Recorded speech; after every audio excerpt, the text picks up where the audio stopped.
வணக்கம் நண்பர்களே. இன்னைக்கு ரொம்ப ரொம்ப முக்கியமான நாள், செவ்வாய்க்கிழமை 21. ட்ரம்ப் கொடுத்த அந்த கடைசி எச்சரிக்கை, அதாவது டெட்லைன் இன்னைக்கு ஈவினிங்கோட முடிய போகுது. அது மட்டும் இல்லாம ஈரான் ஒரு பெரிய சம்பவம் பண்ணிருக்காங்க. அதாவது இந்தியா முதுகுலியா குத்தி இருக்காங்க. அதாவது என்ன பண்ணிருக்காங்கன்னா, ஸ்ட்ரைட் ஆஃப் ஹார்மஸ் வழியாக வந்த இந்திய சரக்கு கப்பல்கள் மீது ஈரானுடைய புரட்சிகர படை, அதாவது IRGC துப்பாக்கிச்சூடு நடத்திட்டு இருக்காங்க. இதுக்கு எந்த முன்னெச்சரிக்கை அறிவிப்பு இல்லாம இவங்க துப்பாக்கிச்சூடு நடத்திருக்காங்க. ஏன் இந்த துப்பாக்கிச்சூடு நடத்தினாங்க இந்தியா மேல? இந்தியா என்ன தப்பு செஞ்சது ஈரானுக்கு? அது மட்டும் இல்லாம அமெரிக்கா ஈரானுடைய ஒரு பெரிய சரக்கு கப்பலை பிடிச்சு வச்சிருக்காங்க. இதனால ஒரு பெரிய போர் பதற்றம் ஏற்பட்டிருக்கு. ஈரான் என்ன பண்ணிருக்காங்கன்னா, அந்த ஹார்மஸ் ஜலசந்தி கடற்பகுதியை முழுமையா மூடிட்டாங்க. அந்த பக்கம் யார் வந்தாலும் நாங்க சுட்டு தள்ளுவோம் அப்படின்ற மாதிரி ஒரு பகிரங்க எச்சரிக்கையை வேற விடுத்திருக்காங்க. இப்ப போர் பதற்றம் என்ன நிலையில இருக்கு? ட்ரம்ப் அடுத்த கட்ட நடவடிக்கை என்ன எடுக்க போறாரு? இந்திய கப்பல்கள் மீது தாக்கிய ஈரான் IRGCக்கு இந்தியா என்ன கண்டனம் தெரிவிச்சது? இந்தியாவோட அடுத்த கட்ட நடவடிக்கை என்ன? இது எல்லாம் பற்றி தான் நம்ம இந்த வீடியோல அலசி ஆராய போறோம். இதனால நம்ம தங்கத்துக்கு என்ன பிரச்சனை வரப்போகுது, தங்கத்தை நீங்க இப்ப வாங்கலாமா வேண்டாமா, அதை பத்தி தான் நம்ம இந்த வீடியோல தெளிவா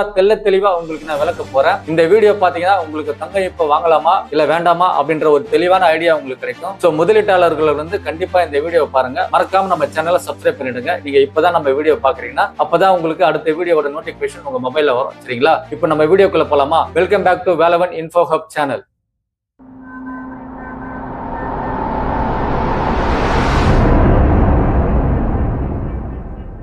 சரியா ஏப்ரல் 18 சனிக்கிழமை காலையில என்ன நடந்ததுன்னா, ஸ்ட்ரைட் ஆஃப் ஹார்மஸ் கடல் வழியா நம்ம இந்திய கொடியை ஏந்திய 2 கப்பல்கள், அதாவது சன்மர் ஹெரால்டு 2 லட்சம் டன் கச்சா எண்ணெய் ஏற்றிய கப்பல் ஒண்ணு, ஜாக் அர்னவ் உரம் ஏற்றிய கப்பல்கள் அந்த வழியா வந்துச்சு. அப்ப என்ன பண்ணாங்கன்னா, IRGC, அதாவது ஈரானுடைய IRGC புரட்சிகர ராணுவ படை எந்த முன்னறிவிப்பும் இன்றி அவங்க மேல துப்பாக்கிச்சூடு நடத்திருக்காங்க. இப்போ உங்களுக்கு ஒரு டவுட் வரலாம், ஏன் நம்ம கப்பல்கள் மேல அந்த IRGC துப்பாக்கிச்சூடு நடத்தினாங்க? அதுக்கு 3 முக்கிய காரணங்கள் இருக்கு. அதை நம்ம இப்ப பார்க்கலாம். முதல் விஷயம் பாத்தீங்கன்னா, ஈரானுக்கு அவங்க அரசாங்கத்துக்கும் ராணுவத்துக்கும் ஒரு பெரிய ஈகோ சண்டை நடந்திருக்கு. இரண்டாவது விஷயம் பாத்தீங்கன்னா, அமெரிக்கா ஈரானுடைய ஒரு பெரிய சரக்கு கப்பலை பிடிச்சு வச்சிருக்காங்க. இதனால அந்த கடல் வழி பாதையா எந்த கப்பல் வந்தாலும் அவங்க மேல துப்பாக்கிச்சூடு நடத்துவோம் மிரட்டுறாங்க. மூணாவது விஷயம் பாத்தீங்கன்னா, இந்தியா நீங்க நண்பன் சொன்னீங்களே, இப்ப இந்த மாதிரி துப்பாக்கிச்சூடு நடத்துறீங்களே இந்தியா கேட்டதுக்கு அவங்க என்ன சொல்லியிருக்காங்கன்னா, இப்ப நாங்க நண்பன்லாம் யாரும் பார்க்க மாட்டோம், எல்லாருமேலயும் நாங்க துப்பாக்கிச்சூடு நடத்துவோம் அப்படின்ற மாதிரி ஒரு மிரட்டல் தோனியில பேசியிருக்காங்க. இப்போ நம்ம பிரதமர் மோடி என்ன பண்ணிருக்காருன்னா, 6 போர் கப்பல்களை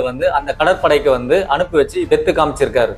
நண்பர்களே, ஒரு புதிய அப்டேட் வந்திருக்கு. அதாவது ஏற்கனவே சேமர் ஹெரால்டு மற்றும் ஜாக் அர்னவ் போன்ற இந்திய கப்பல்கள் மீது ஈரான் தாக்குதல் நடத்துச்சு. இப்போ நிலவரம் ரொம்ப மோசமாயிருக்கு. பாரசீக வளைகுடாவில் 14 பெரிய இந்திய கொடிய இந்திய கப்பல்கள் நடுவுலயே தடுத்து நிறுத்தப்பட்டிருக்கு. இந்த கப்பல்கள் நம்ம இந்திய நாட்டுக்கு தேவையான கச்சா எண்ணெயை கொண்டு வந்துட்டு இருக்கு. இப்போ நிலவரம் என்னன்னு பாத்தீங்கன்னா, இந்த போர் இதோட நிக்க போறது இல்லைங்க, நம்ம வீட்டு வாசலுக்கே வந்துடுச்சு. இப்போ என்னன்னு பாத்தீங்கன்னா, நம்ம இந்திய கடற்படையும் இந்த பிரச்சனையில களை இறங்கி இருக்காங்க. ஆமாம் நண்பா, நிலவரம் கைமீறி போனதை உடனே நம்ம பிரதமர் மோடி ஒரு உத்தரவு போட்டிருக்காரு. அதாவது இந்த நிமிஷம் வர ஒரு 6 இந்திய போர்க்கப்பல்கள் ஸ்ட்ரைட் ஆஃப் ஹார்மஸ் நோக்கி சீறி பாய்ஞ்சு போயிட்டு இருக்கு. அதாவது எங்க அனுமதி இல்லாம எங்க சரக்கு கப்பல்கள் மேல எந்த நாடும் துப்பாக்கிச்சூடு நடத்த முடியாது, அதாவது தாக்குதல் நடத்த முடியாது அப்படின்ற மாதிரி ஒரு பகிரங்கமா எச்சரிக்கை விடுத்திருக்காங்க. ஏன் இந்த பதற்றம் பாத்தீங்கன்னா, அமெரிக்கா ஈரானுடைய பெரிய கப்பலை பிடிச்சு வச்சிருக்காங்க. இதனால ஈரான் என்ன பண்ணிருக்காங்க, கோபம் அடைஞ்சு உலகத்தோட அனைத்து எனர்ஜி சப்ளையும் முடக்க பாக்குறாங்க. இதனால ஈரானுக்கும் இந்தியாவுக்கும் உள்ள நட்புறவு ஒரு பெரிய விரிசல் ஏற்பட்டு.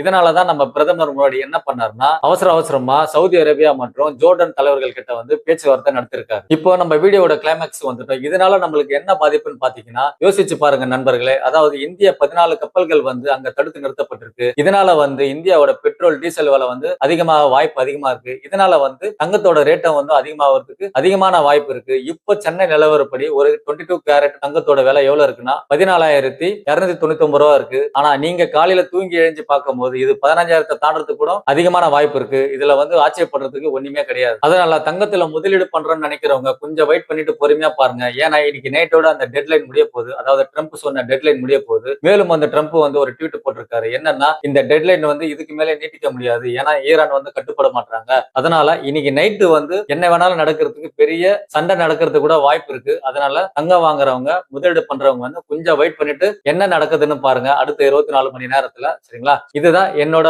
கருத்து. இப்ப இருக்கிற சிச்சுவேஷனுக்கு என்னோட கருத்து இதுதான். நீங்க உங்க பைனான்சியல் அட்வைசர் என்ன சொல்றாருன்னு பாருங்க, அது கேட்டு நீங்க நடத்துக்கங்க. சரிங்களா? இந்த தகவல் உங்களுக்கு பிடிச்சிருந்தா நம்ம வேலவன் இன்ஃபோ ஹப் சேனலை மறக்காம சப்ஸ்கிரைப் பண்ணிடுங்க. உங்க நண்பர்களுக்கும் ஷேர் பண்ணுங்க. சின்னதா ஒரு லைக் மட்டும் தட்டிட்டு போங்க. சரிங்களா? மீண்டும் அடுத்த இன்ஃபர்மேஷனோட உங்களை நான் சந்திக்கிறேன். அதுவரை உங்களிடம் விடைபெறுவது உங்கள் வேலவன். Tata, bye bye.